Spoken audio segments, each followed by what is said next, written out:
25th of January 2019. It's like I'm constantly in a fight. My rational side, the real Julia, versus the disordered, irrational, nasty side. Sometimes I can't even hear the nasty thoughts, they're just there. I can't even identify what the thoughts are, but they make me feel awful. 30th of December 2019. My head is going a bit mental at the moment. I'm having a lot of eating disorder thoughts. I don't understand why I'm having so many.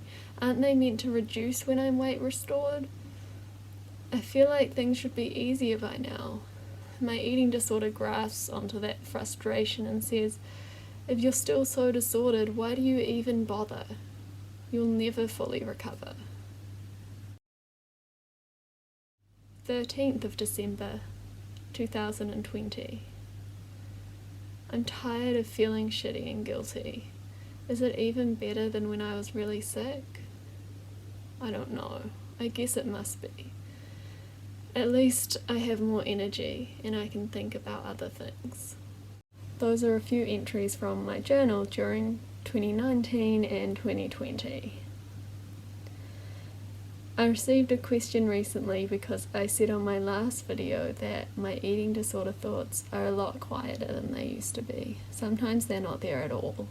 I don't think of myself as fully recovered because they are there sometimes. At least once in a day, I will have some eating disorder thoughts.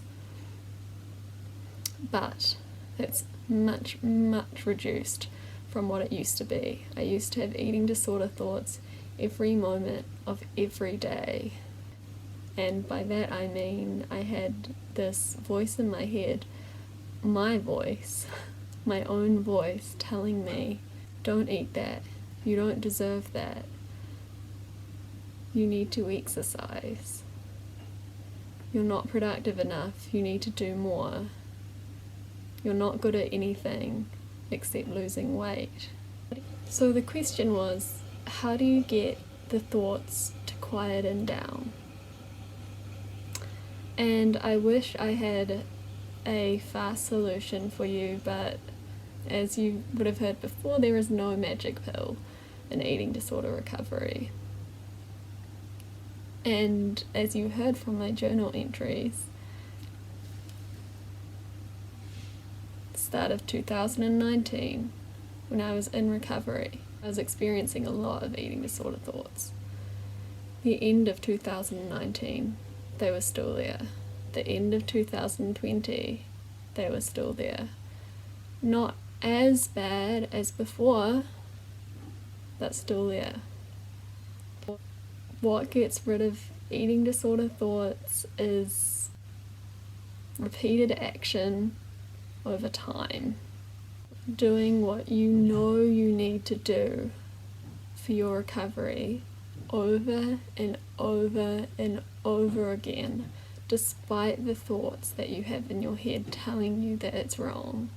Recovery feels wrong, but it's not. It's not. How do you know which thoughts are your eating disorder and which thoughts are rational? That's also something that I've had to deal with in my recovery. Even now sometimes I'll get confused because, as I said, it's my voice both times. It's not some nasty little gremlin in my head speaking in a different accent. These are all me. So when you think I shouldn't eat that banana, I might not question it immediately, because usually, initially, we think that our thoughts must be true, but they're not.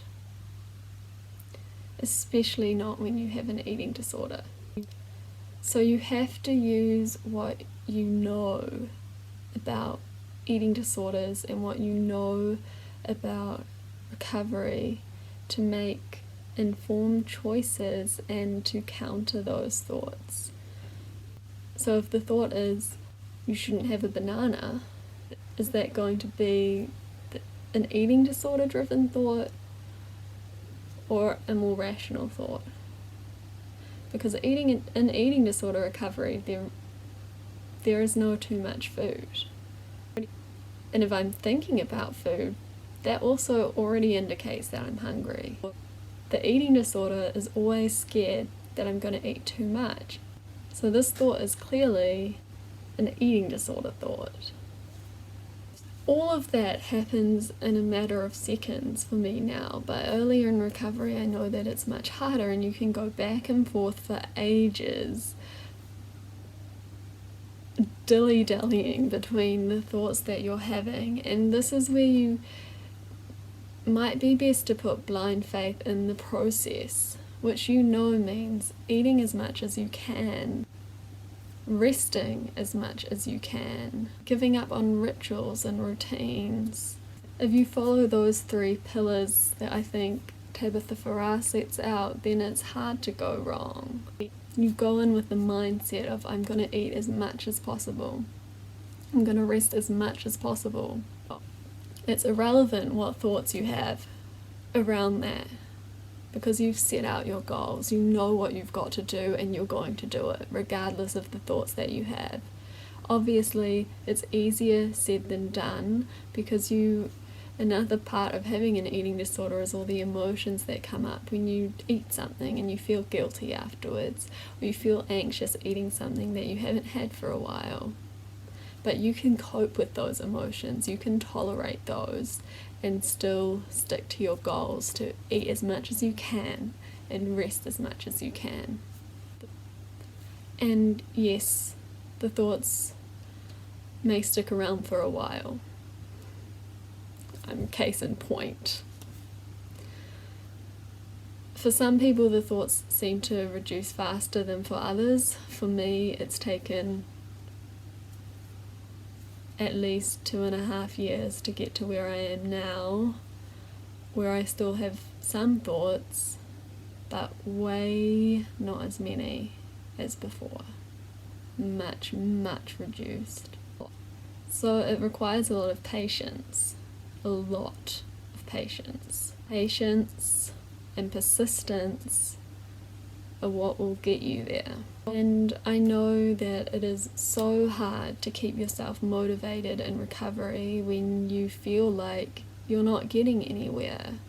For me, I started recovery and committed to recovery primarily because I wanted to get rid of these eating disorder thoughts. I hated them. I didn't want to do the weight gain process. That's the hard part. That's the side effect of recovery that I didn't want. But of course, in treatment, for example, that is often praised as the marker of recovery. Whereas for me, the marker of recovery has always been a reduction in eating disorder thoughts. And I guess what I'm telling you is that it does happen. With repeated action, you can get rid of those thoughts. To keep myself motivated in recovery, I use my journal to document those thoughts that I was having, to rationalize them, to become aware of how I was feeling. But I also made sure to highlight the good parts of recovery, because along the way, as you gain weight or as you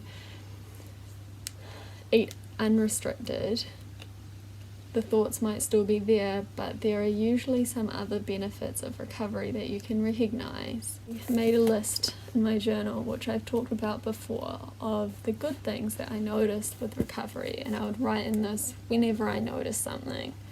So, for example, number 35, on the 3rd of July 2019, way fewer thoughts about food, connecting more with friends. On the 4th of July 2019, feeling excited to try kebabs today and only a little bit anxious. On the 23rd of June 2019, woke up and first thoughts were not about food.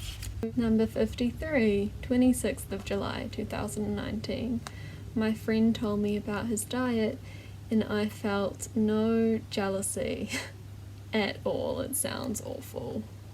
Number 46, slept in this morning rather than going to the gym. There are so many benefits that you'll notice. So yes, it sucks having the thoughts. It sucks that they take ages to go away, that they stick around for so long. But keep going, keep eating, keep ignoring them, and you will successfully rewire your brain so that they're not triggered anymore. They don't pop up as much as before. It takes time, but you can do it. Okay, thank you for watching, and I'm sending lots of love to you. I'll record again soon. Bye.